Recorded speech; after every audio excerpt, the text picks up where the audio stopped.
And it's streaming on your Instagram or your Facebook? Facebook. Okay. So I just want to send people to the right place. Yeah.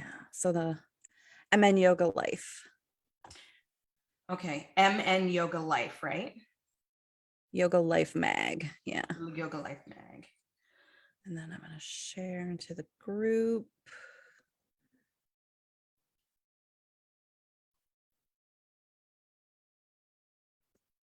Oh my God, I'm in too many groups.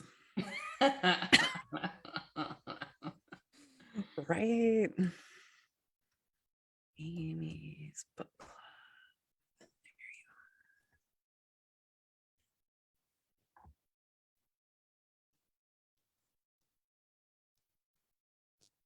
Share.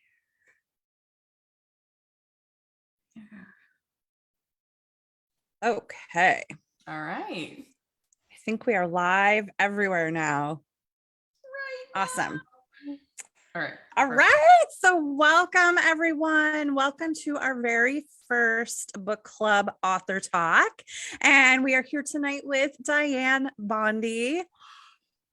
I'm not gonna lie, I've been fangirling since I believe it was last summer. I found you on Yoga International. Yeah. And I just became obsessed and wanted to learn everything you teach. And so it's just come full circle that you're here tonight with me. It's exciting. And we're talking about your book, Yoga for Everyone, 50 poses for every type of body. And those of you who don't know my history, I had a traumatic brain injury in 2014. And so I do a lot of yoga with the brain injury community and have to modify a lot of things. You know, some people can't do inversions. Some people can't balance. They can't hardly stand up. So like I said, I found you on Yoga International, and then I got your book right away. And I'm in your Yoga for All training. Yeah, I'm loving it with you and Amber Carnes. Awesome. Yes. My partner in crime, in yoga crime. Yoga. We call ourselves Yoga Misfits because we don't really fit the predominant yoga stereotype. So, you know, and I think you'll relate to this. So like 20 years ago when I was thinner, I still had big boobs. And so in a traditional yoga class, when you're in like a low lunge, they get in the way. So I would move my hands to the inside of my knees. I'd move both hands. And my yoga teacher one day came up to me and asked me why I was doing that. And I'm like, well, the girls are getting in the way. And, you know, she was flatter chested. So it's something she'd never encountered. So, So I think it's really important that as yoga teachers, we do learn how to help people who can't get into the poses. Be more inclusive. Totally. And we always teach from our own perspective and our own experience of our body. And so I think that's a natural, normal human condition. I don't know if it's a condition, but to teach from our own perspective or to even see the world from our own perspective. Yeah. And part of the yoga practice encourages us to remove the blinders, remove the veils, to see the bigger picture. And so if you want to be a yoga teacher that actually sees the people that you're teaching to, you have to look at the asana practice as well as the philosophy practice from a broader perspective. And a friend of mine, Jovianne of Esprit Yoga, said something that stuck with me. So this was an analogy that just like made so much sense to me. If you only get one GPS stream, so you know there's a bunch of satellites when you're doing GPS, and your GPS is bouncing off a number of satellites to give you the best path forward. If there's only one path forward, we may miss the detour, we may end up in a pond, we may end up in a field because we're not getting the full picture. But there's many satellites out there that is feeding us information. So I think that's really important. There are many bodies out there that need assistance, and that yoga shouldn't really be about the able-bodied, the economically privileged, the fair skin. Like, this really needs to be a practice about all of us. And at the end of the day, it is a practice that was created by people of color. And we need to acknowledge that, right? We need to acknowledge where it comes from, and we need to make it accessible to all kinds of folks, no matter how they identify or how they show up on the mat. Mm-hmm. Definitely. So, Dianne, what prompted you to come to write this book? What was the catapult, and what was the experience like of sitting down to write a book? It's hard. I'm not gonna lie. And there's deadlines, and there's people who have opinions on what you're writing on. Oh yes, everybody has an opinion. Yes, and it's hard to write something and submit it, and then somebody say, I don't really like how you worded this, and have a person who's never done yoga before give you feedback on how you're writing about yoga, or change your words to what they've heard in the mainstream. That was like a challenge. But the predecessor for this particular book was a manual I had written for the Yoga for All training, and you've probably seen it. It's a really old photo. It's a really old photo because I have like straight hair in the photo. So it's like super old. I think I took that photo in 2013 or 2014. And I had created this, this manual for my own teacher training, for my 200-hour teacher training. And I was trying to, I had my phone out, or, whatever digital camera I had. I had my husband take a bunch of pictures of me showing different ways to break poses down. And then I hired a person, like a media consultant, to put this book together, this training manual together. And I had intended to write a book after that. So after I put this, I don't know, I think it's 30 or 50 page manual together for my teacher training, I decided maybe it's time to take it to that next level. And I had been kind of kicking around this idea of writing a book. And I had talked to a friend of mine, Kat Hegberg, who I wrote Yoga Where You Are with, and her and I had started talking about perhaps writing a book together. And as I was kind of flushing it out, I got an email from DK Books asking me if I would be interested in writing the Yoga for Everyone book, because they do a series. So they have like, I don't know if I have the rest of them. They have like Pilates for everyone, fitness for everyone. So it was a series of books. So they invited me to share my knowledge and to write this book. And I thought, how great, because I was intending to self-publish anyway. But there was somebody who was interested in this idea of presenting a book that looked like no other yoga book I had seen, right? And I got to pick the models, and I got to pick the poses, and I got to write, what I wanted to write. It was back and forth with my editor when he would say, well, shouldn't we say like hip distance apart? And I'm like, I gotta tell you why we don't say hip distance. You know what I mean? We were like this back and forth thing, and I'm gonna change this to this. No, you're gonna change it back. Like it was just this, when you're working with somebody who's never done yoga before, yes, and they don't understand the nuance of, accessible or adaptable yoga, it was a little bit of a struggle, and in lies some of the difficulty going back and forth. But it was like a really rewarding process. And I remember saying to one of my teachers who's in the book, Dr. Gail Parker, I said, I'm sure I come across as a diva, because I was very specific about how I wanted the language to use. And they had this template idea, because they do a series of these books. I'm like, well, I'm going to have to break the mold for you. So whatever you have heard before, or whatever other yoga teacher you have worked with before, I'll be using very specific language. And the first couple of reviews that came back that was saying, I really love the language. The language is really clear and easy to understand. I screenshotted all of those remarks and sent them to my editor, because he's like, I'm not sure this is clear. I said, yeah, because you don't practice. Yeah. If right? You don't know, you don't know. Yeah, and it's fine. But the first couple of, of reviews that came back, I made sure and screenshotted and sent it to him. I go, this is a yoga book about accessibility. I can't tell you how many times I would say to him, okay, this is a nuanced discussion around body image. And he'd be like, just like, oh my God, right? So it was a really interesting process, but I learned so much about writing a book from that, and having deadlines, and getting like sitting down and writing a book. Do you know what I mean? You just kind of like, I got to sit down and do this, and like getting committed to sitting in front of a computer for hours and hours at a time, and reading it back and saying, does it make sense? And then sending it out to my students and going, does this make sense when you say it this way? But yeah, it was a labor of love for sure. And I understand where he was coming from with the hip distance apart, because if you've maybe done a class or watched a video, like that is the cueing that people use. Yes. And it's, Yep. it's really not because people think their hips are the outer part and they're not. Your hip bones are, in alignment with your pelvis. So And a I lot get what where he- he was coming from, but yes. And I was just like, okay, I understand this is what you know. And a lot of people have body dysmorphia, right? So there's a lot of room for play. But if you give people a very specific, like 2 fists width or the width of a block, something that you can actually see in front of you, then I think it makes a lot more sense. Or wider. I've actually started using the 2 fist widths in my classes because and I explain why, because our hips are here, not out here. Not outer hips. Yeah. Oh yeah. Mm-hmm. It's really interesting to say that cue and watch people take a super wide stance and people to think that their hips are actually that big. Do you know what I mean? Like you're taking a very wide stance. Is this what you believe about your body?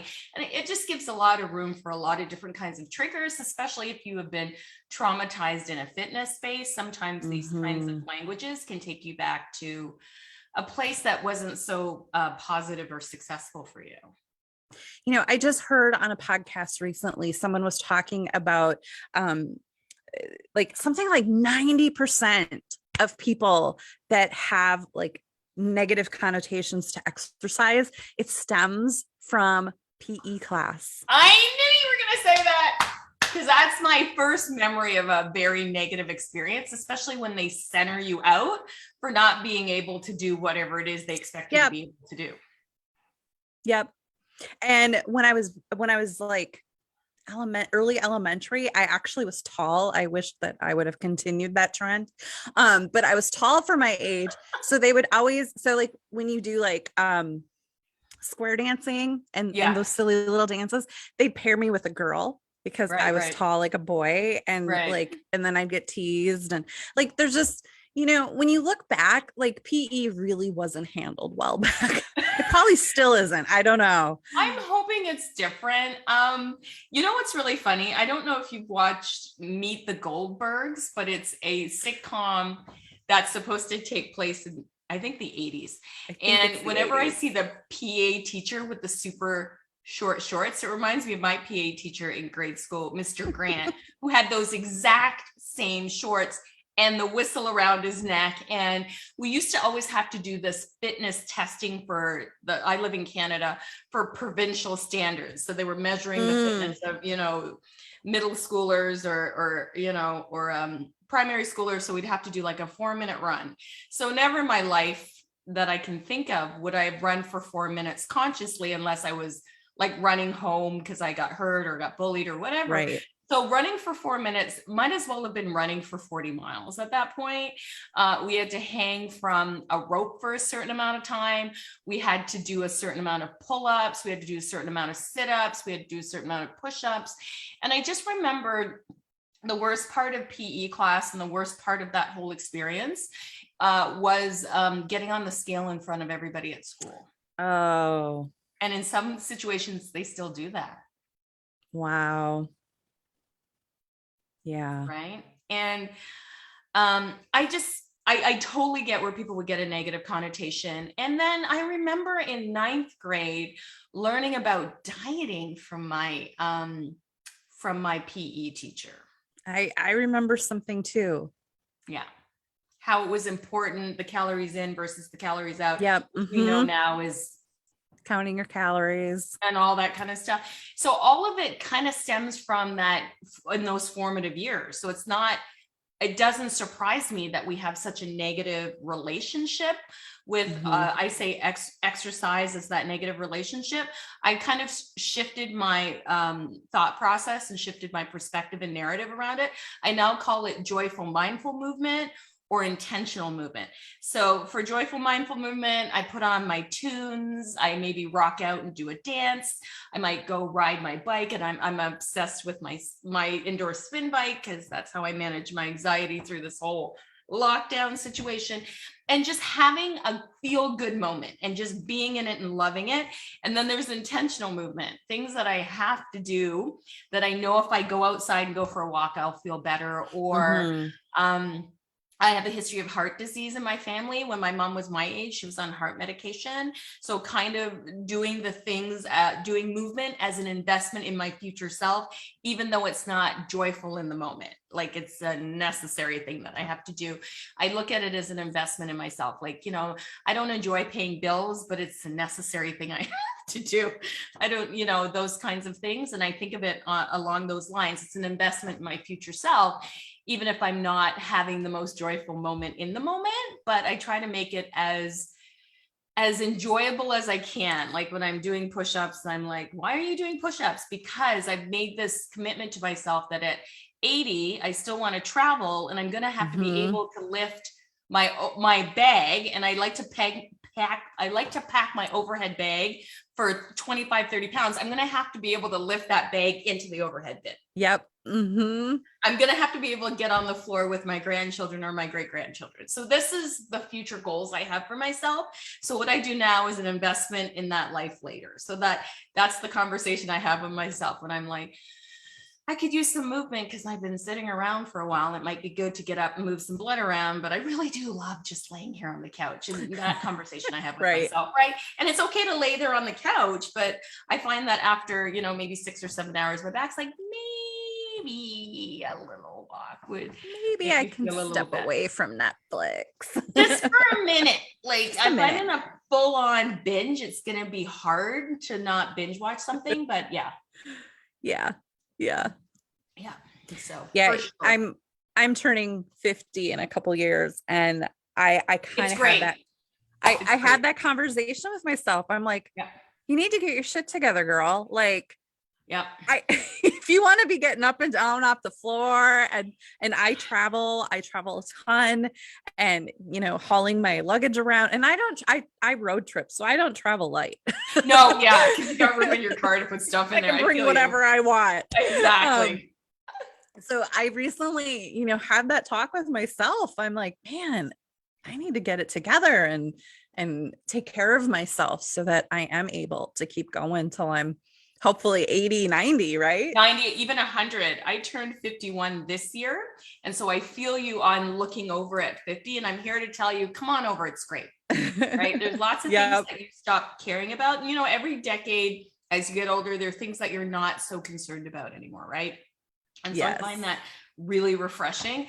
But yeah, it was funny because this whole idea of what does this investment in my future self look like? And it does look like when stuff falls on the floor that I'm not, it fell on the floor. I guess that's where it lives now. Like I want to go get the grabber. Yeah, I just want to be able to bend over and tie up my shoes, like small things, right? Yeah. And being able to do that, like investing in myself for that, so that I can, help my kids out when and if they have children, or cut my own lawn or things like that. These are things that I'm valuing. So I feel you on that. I don't do a lot of road trips, but when I do, I drive a minivan. So I feel you. There's room for everything. There's room for everything. And, and people laugh at me because I do take so much. But then, so I had a friend travel with me this summer, and she's like, this is nice. I've got my diffuser. I've got a humidifier. You are not joking when you say you bring everything. Good for you. I'm giving you the circle clap. This is my new thing. Get it? You might as well be comfortable, right? That's how I feel. I bring always too many clothes, too many shoes, too much makeup. Like I bring a lot of everything, but I just like to have choices. Like, my carry-on is always too heavy. I always, but I like to have choices. I'm trying better. I was in Europe last month, and I worked really hard. You did a retreat. I did a retreat in the south of France, which was divine and delicious. But when you travel to Europe, you're always told to travel light. And I can see why, because I got on the city bus in Bordeaux, and it was a challenge to get on with all the luggage I had. Like I really tried to keep it down to like one bag, but like I had one bag and a backpack that was like weighed way too much. Like when I stood up, I could feel myself like tipping back. It was a little extreme, but I mean, I had all the things I needed. And you looked great, I'm sure, right? Thank you. Yes, I brought lots of outfits. That's the thing I like to do. I like to get my nails done. I like to get my hair done, and I like to look cute. And as you should. Thank you. Cheers. Life is too short. Cheers. Hello. Speak on it. Tea. Cheers. Cheers to that. I like to say, do you boo? I like to say, do you boo? Yes. You. Yep. Do you?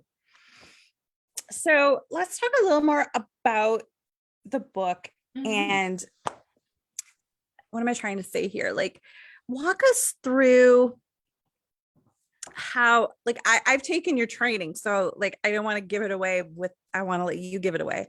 Yep. Talk us through how you teach how to adapt poses for your class. So if you have a person in a bigger body or a fragile body or a disabled body, you're working with multiple people in a class. How do you walk them through a pose? It's really important not to try to teach 4 different classes all at once, right? You have 4 different body types in front of you, and you want to offer something for everyone, but sometimes it becomes like 4 different classes all at once. So when I am planning out a class, especially if I'm going to have a true mixed level class, meaning there's going to be somebody there who's a complete raw beginner and has never come to yoga before, happen to come into the 5:30 class, which is not really a beginner friendly class, but this is the time they can take yoga. So this is when they're coming. And then, you have somebody who is coming in with a physical challenge or a physical disability, or you have somebody who's coming in who is pregnant and has certain limitations and restrictions on what they can do. And then you have that person who, is coming to yoga for their workout or to get their movement on or whatever. It can be very daunting. So what I have learned in my yoga teacher training prior to writing the book, I was always teaching this way because I did my 200-hour training, and then I did my 500-hour training as an Anusara teacher. And one thing about the Anusara technique or program at the time was it was really about breaking down the poses and trying to figure out what the purpose of the pose is, right? And then offering whatever adaptations that get you to that place. So for example, my favorite adaptation to do is pigeon, because pigeon is one of those super polarizing poses, right? People either love it or they hate it.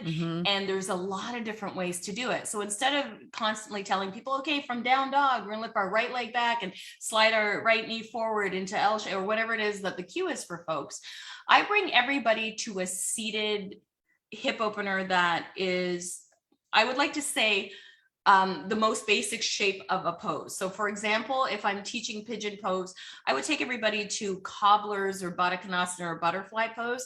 And the purpose of pigeon pose is to be a hip opener. So Baddha Konasana is a hip opener. It can be very adaptable, right? Whether we do it in a chair, whether we do it with blocks, whether we lay on the back and do it at the wall. So I give people that opportunity to choose their own adventure or explore their own options. So this is the language that I use.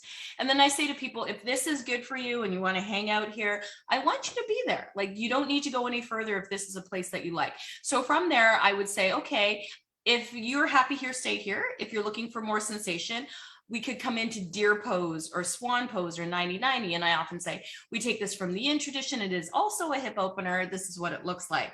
If this is not enough sensation for you, then you can slide your leg to the back of the room and come into pigeon here, or you can flip onto your back and come into pigeon. So it's always the same shape of the pose or a similar shape of the pose. And that way you're not teaching 3 different or 4 different classes. Everybody's in a version of pigeon. And what people really need in an adaptable and accessible class is options, right? They need to be given permission. And this is a really interesting thing I have noticed over the 35 years I've been teaching, is you have to verbally give people permission to have their own autonomy in class. Because for so long in all of our fitness and movement spaces, there's been a master or an expert at the front of the room telling you what you need to do. And if your body wasn't conforming to the shape, there was something wrong with your body, not something wrong with the instruction, or maybe the pose wasn't for you. Yes, yoga is for everybody. We can find a variation of a pose or a type of yoga that can fit all kinds of bodies, everybody, in my opinion. But we as teachers need to take it upon ourselves to learn, how are we going to share that accessibility? How are we going to share that equity in a mixed level class that allows everybody to feel seen and get what they need, and to verbalize people to take that initiative to keep their body safe. And I always say that. I say, we're here to have a relationship with our body. I'm not here to fight with it. I'm not here to judge it. I'm not here to battle against it. And I always tell people, Mother Nature will always win. Your body will say to you, I don't bend that way, or it will conform to the pose that you force yourself into. And then tomorrow when you wake up, you're going to be in pain for the next 6 weeks because you were given that biofeedback from your body and you chose to listen to the teacher or to compete with the person on the mat next to you, or to default to your younger self when you were like 10 years ago, when you could bring your heel behind your head. Well, nobody's body is supposed to look like or do the things it did 10 years ago. We are carbon-based life forms, right? Things are going to shift, things are going to change. And the sooner we adapt and make peace with that, the better off you'll feel in your yoga class. That you are not required to go to the most extensive level of the pose. And I don't like the term full expression of the pose. When I hear teachers using that kind of language, there is no full expression of the pose. There might be a traditional expression of the pose that you see in Mr. Angar's textbook or another textbook. And when you're looking at that traditional version of the pose, you also need to look at the body type that is doing that pose. What are their limb relationships? Because proportions make all the difference in the world. I have T-Rex arm. I embrace my T-Rex arms. My T-Rex arms love me. But when I'm doing something like Padangustasana, where people do that hand to big toe pose and they bring their leg out to the side here, it's never going to happen because the proportion of my arm to my leg is just never going to work, right? It's just not going to happen. So I'm okay to have my knee bent. I'm okay to do it on the floor. I'm okay to use the strap. I'm okay to use the wall. And we need to get past this idea that there's some level of perfection in asana that makes you good at yoga.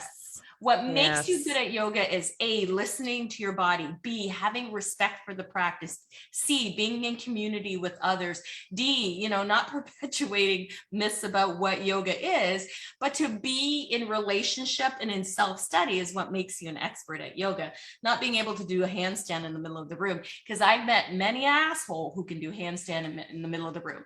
I'm not saying, I'm just saying.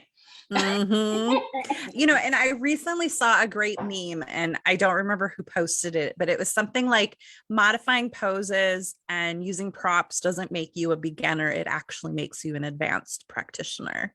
Because you are listening to the body that you are in. Yeah, absolutely. There's this idea that physical prowess equals spiritual enlightenment, and that's Garbaggio, right? I would say the opposite is true. The most spiritual people I have met have been people who are in deep self-reflection and are doing the work of being in community with humanity, and not people who are able to do these performative poses for Instagram likes or whatever it is, right? So yeah.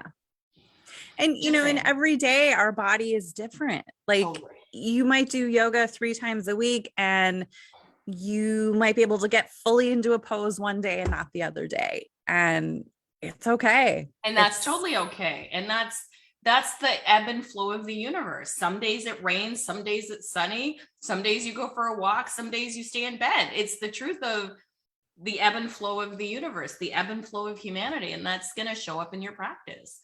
I work for myself. I don't do the same job every day. Right. And my son is currently in co-op, and he was just saying every day is different. Yeah, I got to go to co-op and learn it. But he's like doing co-op in an auto garage, and some days he's fixing brakes and other days he's, breaking down boxes. The same is true of your body. Some days it feels great to be in a down dog, and other days it's like my hands are sore, and just listening. And we've never really been taught how to listen to our bodies, like to notice sensation, to watch our breath, to notice how we're feeling. feeling, to see if we're agitated, to see if we're able to calm down, to see maybe this isn't a pose I need to be doing right now. We're just like, go, go, go, push, push, push, fast, fast, fast. And that doesn't really serve. Not in the long run. It's a short path to burnout, that's for sure. And I think the older we get, the more in touch we are with our body. Like you start to feel every creak and crack. You feel the knees pop when you stand up. But I think, you begin to embrace, like when you're in your 20s and maybe into your 30s, you're like, oh, I want to get in the great big pose and I want to do it beautifully and perfectly. And then as you get older, you're like, that's not what that's about. Right. And I think, because I feel like it's in the last 10 years that I reached that point in my yoga practice where I'm understanding the spiritual component of it and the self-reflection and the turning inward.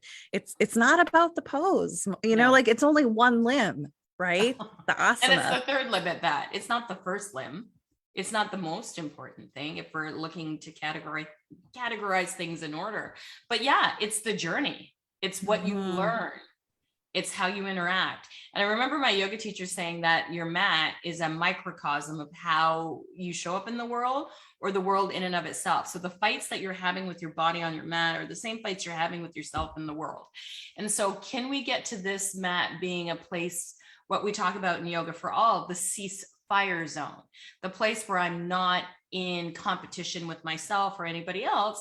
I'm just here to be in my body, out of my head and into my body and into my breath, and to reflect on what I'm thinking about and to reflect on how my breath feels. And when I put my hands on my mat and I spread my fingertips out and I push down through the pads of my fingers, what happens? Where do I go? What happens to my breath? How do I feel? If I'm in tabletop position, are my knees sore? Do I need to go wider with my knees? Do my knees to come back? If I'm in seated position, should I stretch my legs out? Should I bring my knees in closer?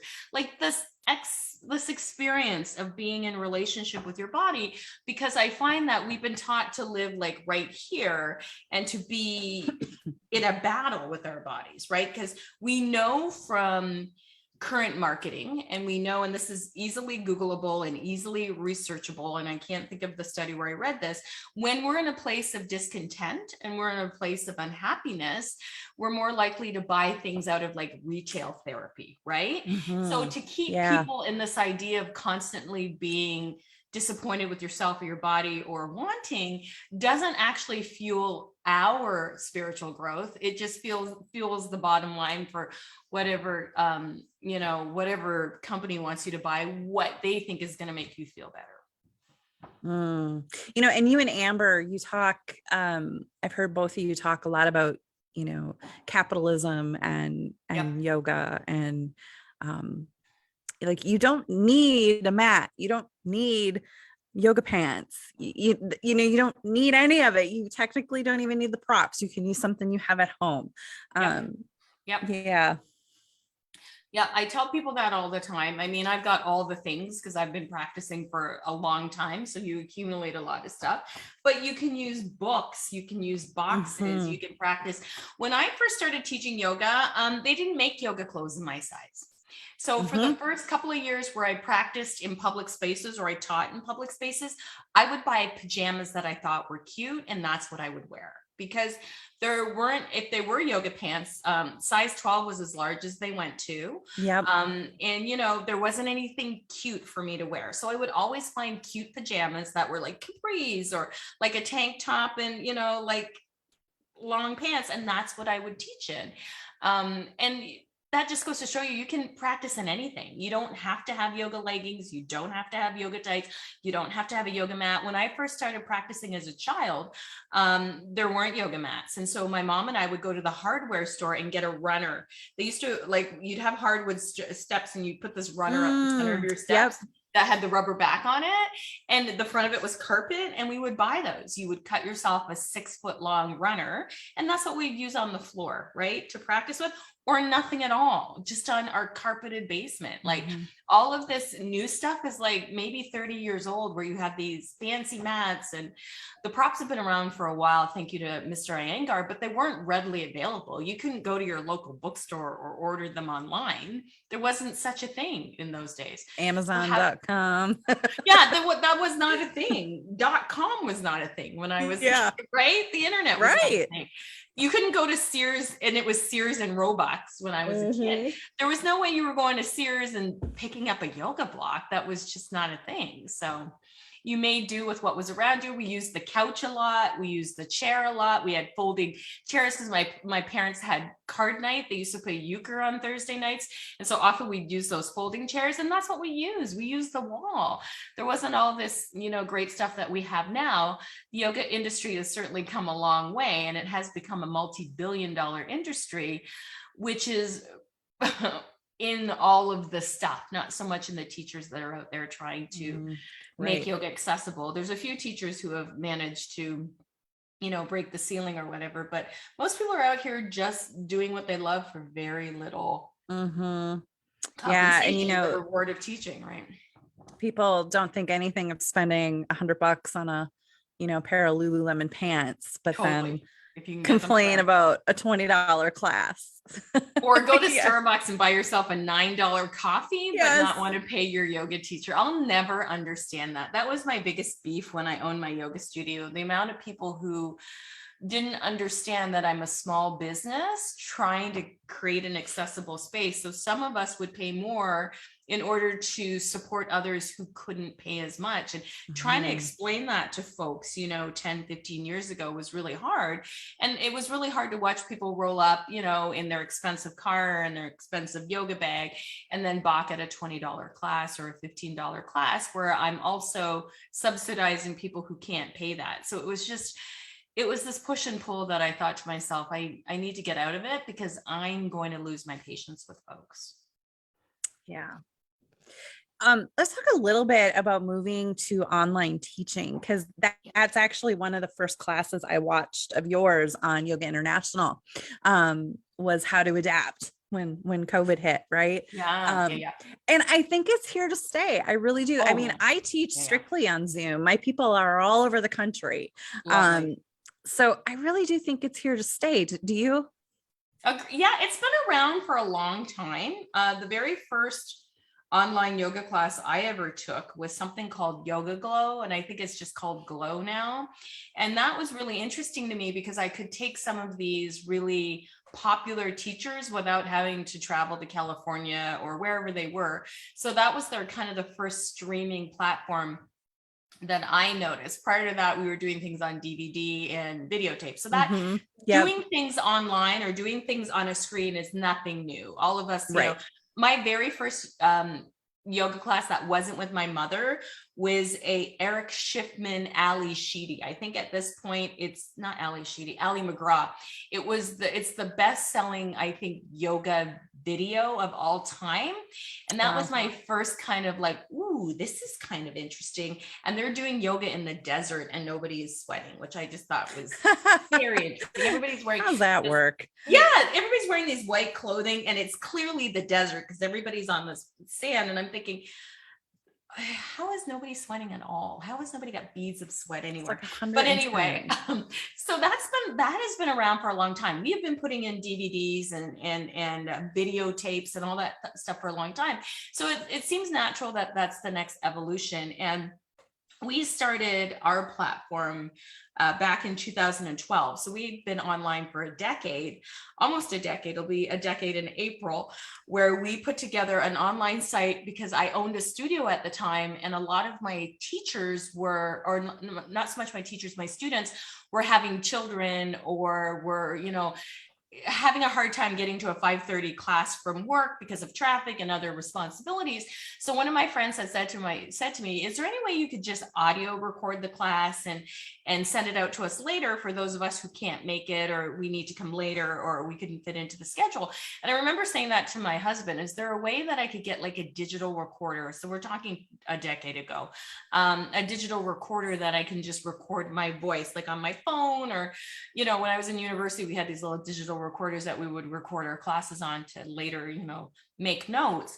And I just remember him saying, we can do one better. We'll just put up like a video camera, and we got everybody to sign a waiver to just know that we were just sharing it with our members, like people they were already practicing with. So we put up a camera in the room, and we taught classes. So, and then I would put them up on our website that was part of the studio, and you only had access to that website if you were a member of the studio.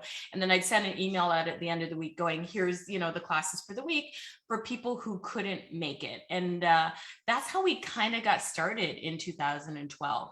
And before I knew it, people were like, oh, I would love to come to your studio, but I live on the other side of town and it's not going to be feasible for me. Is there a way I can also get in on the videotape? So then it became this platform out of nowhere where we built out a second website that was specifically just classes in the studio. And I started asking a few of my students if they wouldn't mind being recorded. And so we would just, after all the classes were done, and you have that big chunk in the middle of the day if you own a yoga studio from like noon till 5 where nothing's happening in the studio. And so we set up lights and camera, and we just videoed the class, or videoed me teaching different kinds of sequences. And it's funny when I look back on those videos, because they're still up on the site. When I look back on those videos, the production quality is horrible. The lighting is horrible. The only good thing is my voice carries, like I know how to project my voice. That's the only thing I can think of that I'm okay with, but it's just, it's funny to watch. But that was kind of the beginning of that. And I remember people in my community kind of looking sideways at me, or, very put off that ooh, yoga online, that's not real yoga, and whatever it is that people like to say. And I was just thinking to myself, I'm providing a service for the folks who are in my studio, and I'm also providing a service for somebody who may not be able to afford, at my studio it was $65 a month for unlimited yoga. So, may not be able to afford $65 a month, or a drop in at $10, or maybe they can't make it to a karma class, which was generally Saturday mornings. So I had, this for like, I think we were charging $17 for people who weren't members a month to take as many classes as they wanted. And if you couldn't afford that, we made whatever adaptations we needed to make it accessible for you. And so that's kind of how it started. And then when COVID hit, I had already been teaching online for 10 years. So it just seemed like a good idea for me to tell people what I've learned over 10 years of teaching online. Yeah. Right. Yeah. And I think now it's a hybrid, right? There's some people who will still want to go back into the studio space because they like the energy of being around other people. And there's a lot of us who aren't able to be out in the world. And what I love about online is it increases the opportunities for accessibility, because what you're paying for an online class is much less. Like if you buy maybe an online membership, I think when we started off our online membership, it started out at like $9 a month, and that is less than the cost of a drop-in, right? And you have access to all these teachers that you wouldn't ordinarily have access to, right?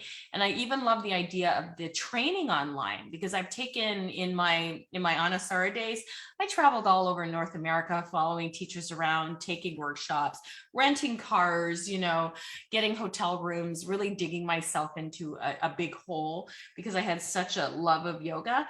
Now that you can take stuff online, it eliminates some of that additional cost. You can do it in your own time, and you don't have to find, childcare or all the things that make things a little bit more accessible for folks. Yeah. And sometimes, the transportation of getting to and from class can be a challenge for some people. Totally. And I just, teaching online, it has its challenges, but it does. It's so rewarding. Like I have members all over the country, and I have some from Canada that join me. And isn't that great? I mean, how cool is that? It's totally cool. Absolutely.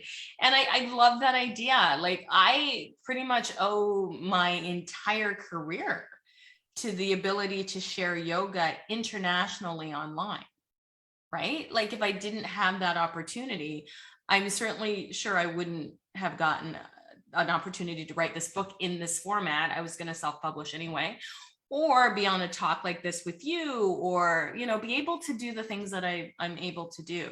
So I think it's really great to have this platform so that people who don't have childcare, who, you know, Yeah. what we don't understand about the disability community or people with disabilities is it's not always the easiest thing to get out of the house and just take a yoga class. We take for granted that we roll up our mat, put on our clothes, get in the car and Yep. drive out there. That's not a reality for a lot of folks. So the Yep. idea that you can just like set up your phone or your iPad or your computer and have a class in the comfort of your own home, and especially if you're having body image issues or you don't feel comfortable in public spaces, you can practice in your own space.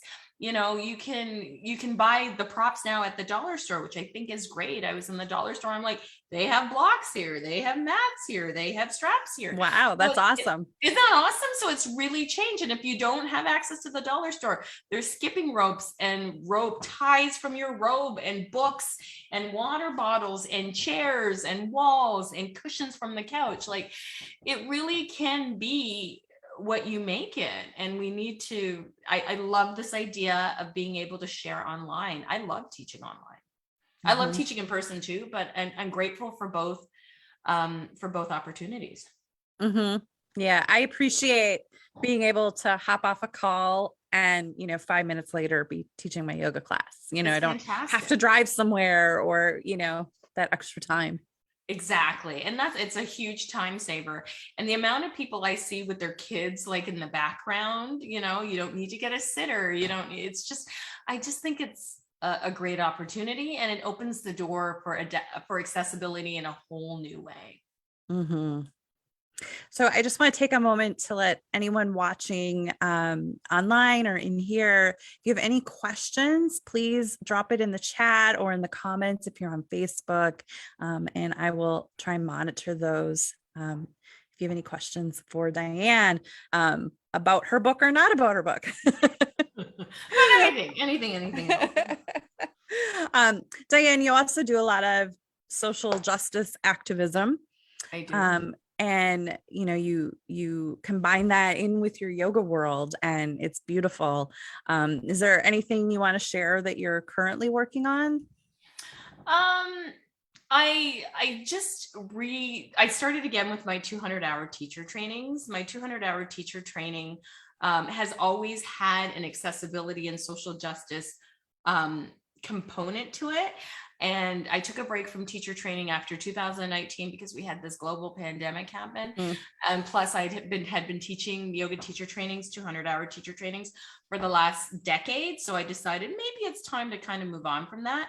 But as much as I love might be a strong word. As much as I feel the call to do social justice work and talk about anti-racism work and anti-oppression work, I was getting a lot of people asking me to do that part of their teacher training for them. And I thought to myself, I would love to have a teacher training that completely centers around anti-oppression work and anti-racism work and its deep roots and connection to the philosophy of yoga. And so I just started, back up my 200-hour teacher training, which is starting in January. And then I have a 300-hour teacher training that starts in April. And so that's where I'm doing the majority of my social justice work. I'm looking for teachers who want to have a bigger impact in the world beyond just teaching maybe an asana class. Maybe they want to step into an activist role. Maybe they want to start an organization. Maybe they work for an organization and they could use some skills. So all of that I think is really where my work is kind of going. I still do I still do talks for schools. I've done a lot of talks at universities. Right before the lockdown after the pandemic, I was at Duke University and the University of Buffalo talking about the importance of anti-racism work and how social justice and restorative justice connects to the philosophy of yoga, in that we are seeing the humanity of people other than ourselves. And we're walking, we're creating empathy. Like we spoke about when we teach from our able-bodied perspective, who misses out on that? who are we not seeing in class? Why are people not responding to the teachings? Why aren't we seeing people, you know, of different sizes, different ethnicities, different skin colors, different abilities, you know, the spectrum of genders? Why are we not seeing that in our yoga classes? Because we're teaching from our own perspective, and we need to start to open our mind to others in the world and how we can show up for each other. So that's a big part of how I look at yoga and social justice coming together. So I've really crafted teacher trainings to really explore that and to do some deep self-study into what we believe about ourselves, what we believe about each other, and unpacking, you know, the stereotypes that we've internalized and our own internalized oppression, like really unpacking what that means. So that's the work I'm doing now. So important. I think it'll be lifelong, right? Yeah. I mean, yeah, definitely. Yeah. And, you know, I recently read an article, and I'm curious for your take on it. And it was written by several white people, and they said that they quit teaching yoga and they don't feel white people should be teaching yoga. And I had to pause for a moment. I'm like, okay, this is an opportunity for like me to reflect and you know, and I also, you know, I follow Susanna Barkataki, and I really appreciate her perspective on things. And like, if you're only teaching asana, you know, yes, you're appropriating yoga. But if you're, you know, teaching multiple limbs and bringing it all in together. So I'm just really curious to hear, you know, your thoughts on that. I am of the belief system that as long as you're being truthful and honest, and like Susanna said, teaching from the entire 8-limb practice, that this is a practice that we want lots of people to teach, that we need lots of different kinds of teachers out there teaching yoga, so that people can get an opportunity to practice. I really believe, and my friend Deepali and my friend Anusha, I've had these conversations with them because this is their culture around how they feel about it. Knowing that not one person from that culture speaks for all people, right? So Blackness is not a monolith, South Asianness is not a monolith, whiteness is not a monolith. What one person from that culture believes isn't necessarily what everybody from that culture believes, right? So I wanted to get a couple of different perspectives, that whole idea of the GPS. So I want to get different sources to see how people feel. And the general consensus I've gotten from people feeling is something very similar to what Susanna said, that it has to be more than just the asana, right? Because the asana at the end of the day, let's be honest, is calisthenics. Right? You're teaching people a movement modality with no connection to their breath, no connection to their source, no connection to their humanity, no connection to the philosophy, and that's problematic. Call it something else, right? You can teach Pilates, and whenever I say this, I always get a Pilates teacher come at me. Just so you know, I am also a Pilates teacher. I'm also certified in Pilates, and there is absolutely no spiritual connection to the body the same way that there is in yoga. Pilates is a modality created by Joseph Pilates to help people who were injured from the war and are bedridden to get stronger. It's based on the core out. So if you want to teach a movement modality that is not steeped in years of culture and history, then Pilates is for you. It's a great practice. Everybody could use it. So don't come for me. I know. Don't come for me, but this is what I'm saying. If you just want to teach asana and you think it's just asana, then you're not teaching yoga, and yes, you are watering it down and you're misappropriating it. And on the flip side of that, I'm careful not to tell the stories that are indicative of a particular culture like they are mine to tell. Yeah. Right. I want to hear those stories from somebody who's got a connection to that culture. So there's certain things about the yoga practice that I don't teach because I don't feel qualified to teach, but I do make mention of it. I do make reference to it, and I do encourage people to seek out people whose culture this is, and to learn that deeper understanding. It's not for me to teach; it's for me to learn, and that's where I'm at. right? Like even when I teach yoga at the gym, and I never thought in a billion years I would teach yoga at the gym, but gym yoga has come a long way. And the one thing I kind of like about gym yoga, it's less intimidating than stepping into a yoga studio. And the gym also gives people more flexibility to come out, right? It has childcare. It has Sure. more of a community space. It's a little less daunting. I still sit at the front of the room and I still talk about why we come to this practice and why it's important and who we pay homage to in this practice. I try very hard not to strip the culture from the yoga. So I think as long as you're being truthful around that and you're teaching from that perspective, that anybody can teach. It's when we just reduce it down to the sum of its parts that's problematic. In my arrogant opinion, this is just my opinion. So no, I think you really beautifully stated it. You know, you have to really respect. And I admit early in my, like, 25 years ago or whenever I started yoga, I just thought it was Nobody an knew. exercise. I didn't know anything. Totally. You know, and so that's evolved. And, you know, kind of like we were talking earlier, in my 20s and 30s, I wanted to get into the big pose. And now it's more about, I want to connect with my, you know, my inner self and my spirituality and my breath. And I want to be in relationship. It's an evolution. Yeah, totally. It's the journey, right? And I think a lot of us, maybe who start practicing, see the coolness that's been marketed to us, like the slick magazines, the exoticness of it when anything's appropriated and commodified for public consumption, right? So, and that's what's happened. And that's where a lot of us come into it. Or on the flip side of that, you know, you're having back pain or you're having shoulder pain and your doctor will say to you, you know, what's really good for that? Maybe you should start some yoga classes. So you come in understanding that it's just a movement modality. And I'm hoping the longer you stay in it, you realize it is a skill set for being in the world. Yeah. And that's, you know, that is what I try and instill in my classes. Like, you know, we talk a lot about the breath and how important the breath is, and, you know, just connecting with your inner self and listening to your body. Totally. It tells you everything you need to know. How to do that, because we've been taught to ignore our bodies for a long time. So teaching people what that actually means to listen to your body, to watch for sensation, to connect with your breath, to, you know, have an internal experience, right? Yeah. And the other thing too, we've been taught to suck in our tummies. I know. And to really breathe, you need to just release your belly. Exactly. Yeah. Exactly. Yep.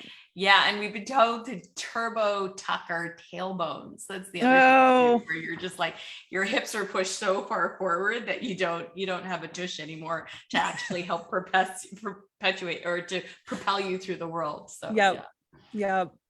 Well, Dianne, this has been a lovely conversation. Thank you so much for being here and, you know, just sharing from your book. If you haven't read it yet, be sure to grab it. It's on Amazon.